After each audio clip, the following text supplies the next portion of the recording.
welcome to my critical journey. My name is Char. I've been a nurse for a couple of years and I'm new to the ICU. And I made this channel because there's so many things I'm learning in the ICU and I just want to share it with you guys. And today I was reading an article from the American Association of Critical Care Nurses website.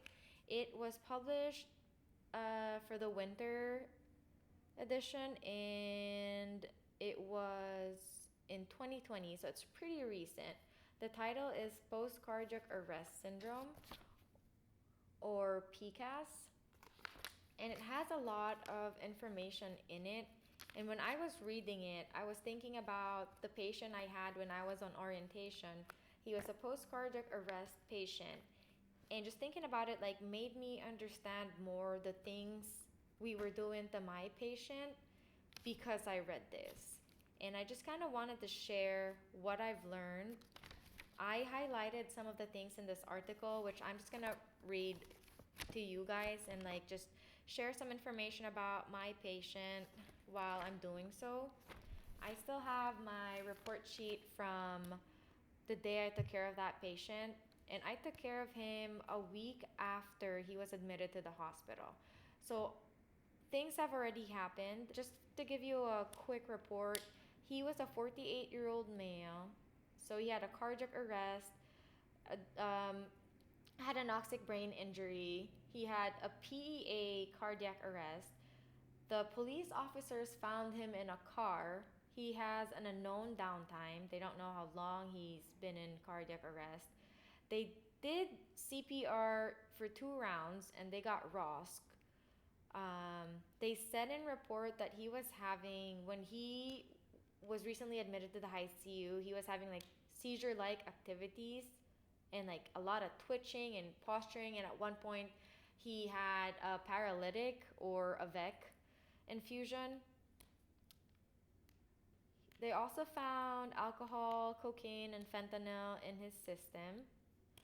When I took care of him, he was on a propofol drip. He also had standing orders for Ativan, for tachypnea, seizure, breath stacking, because they said that was what was working when he would keep breath stacking. He had an ET tube on. He was on a volume control, mechanical ventilation. He had an OG tube and had tube feeds, osmolyte 1.2 at 40. He had a Foley. And he was on continuous EEG. Okay, that's it for now. Okay, so going back to the paper.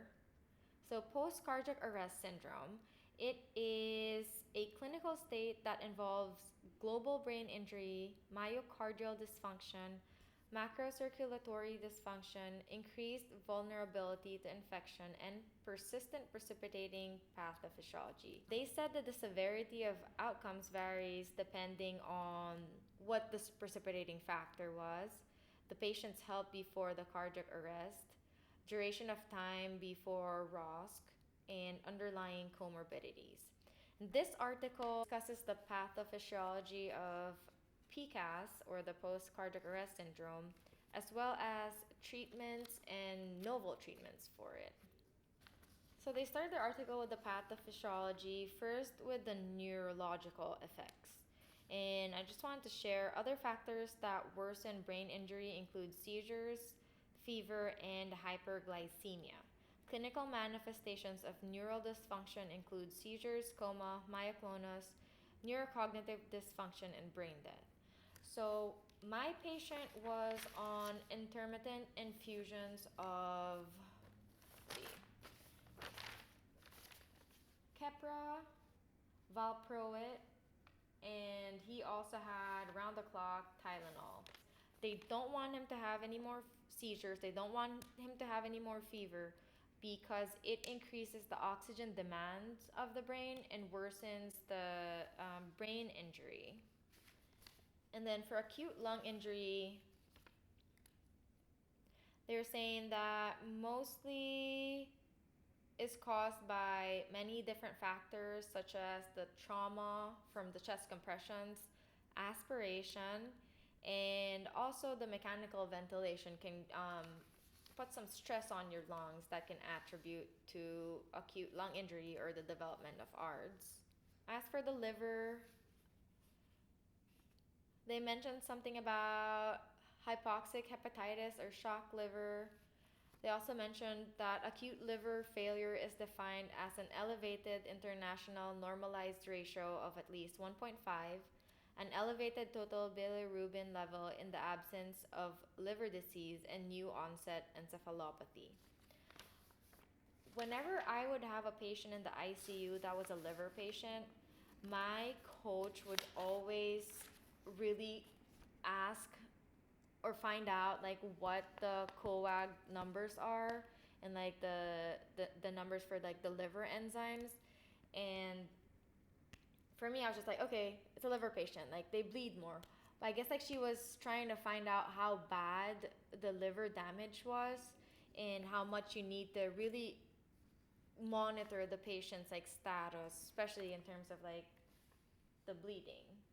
As for PCAS treatments, first, of course, is the TTM or targeted temperature management.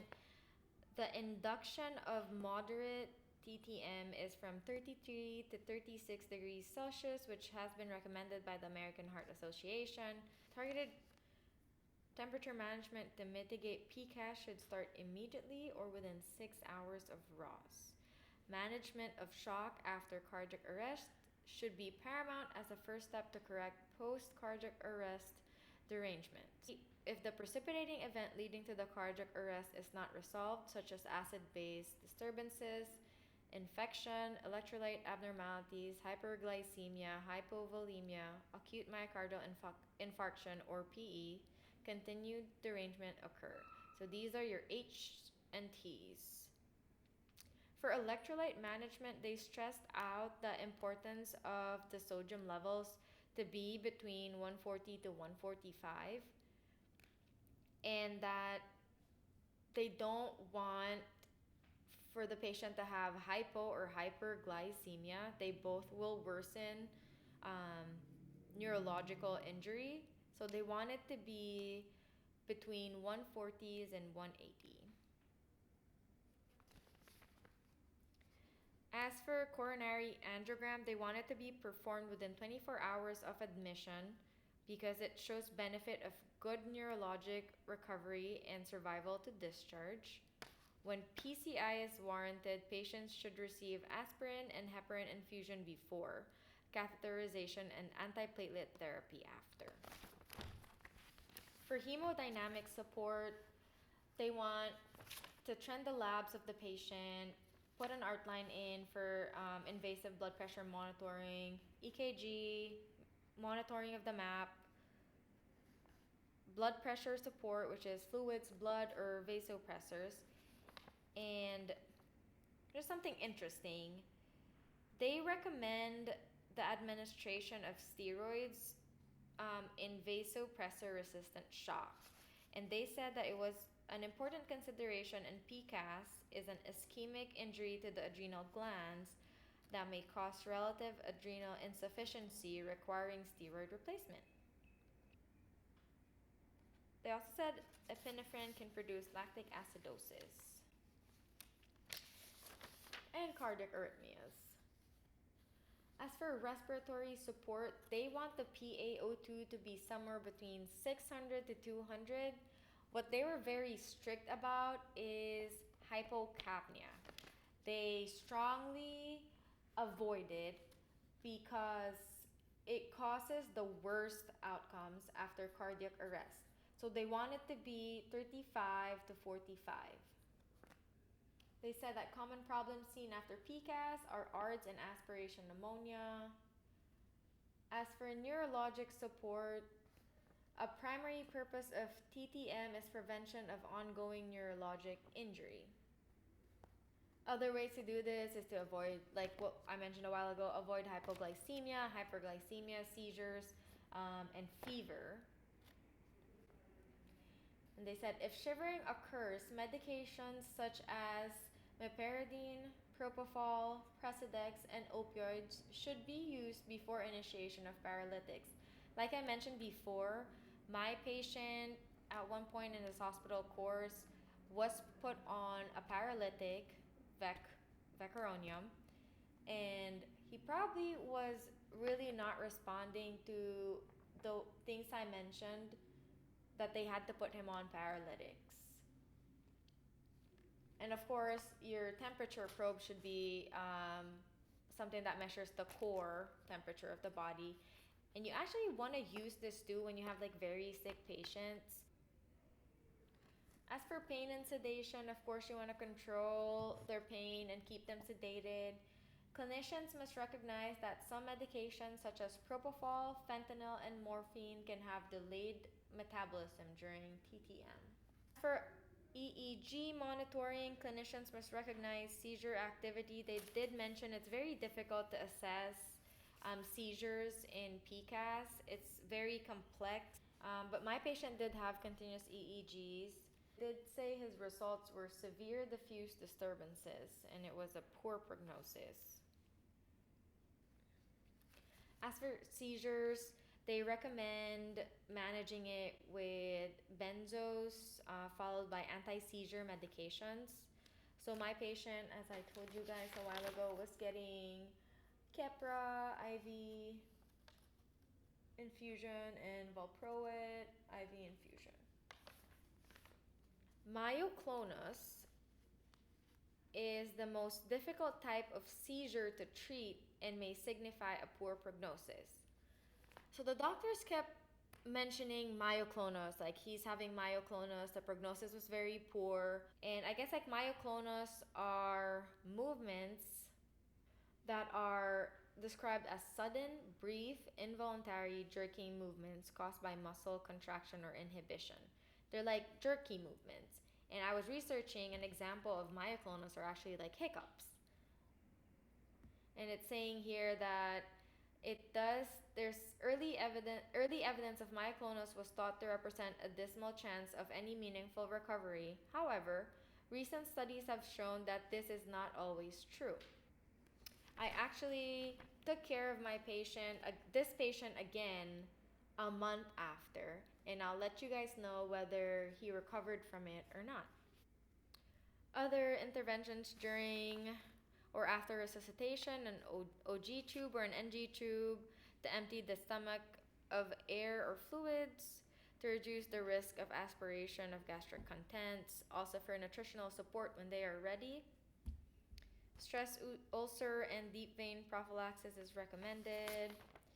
And it also talks about the rewarming. They also went through novel therapies for PCAS, and they're saying that the things that are used for managing severe sepsis can be beneficial to treat PCAS patients. Like I said, I took care of my patient a month after. He was doing so much better. He wasn't ventilated anymore, mechanically ventilated. He didn't have all those like drips and everything like that. He unfortunately didn't really recover. He got a tracheostomy placed in and a peg placed in, and he still, doesn't follow commands, doesn't really seem to be in there. And he was gonna get discharged to a facility that took care of trach patients. But yeah, that's the things I learned today, and I just wanted to share it to you guys. I hope you guys have a good Sunday. Thank you for watching.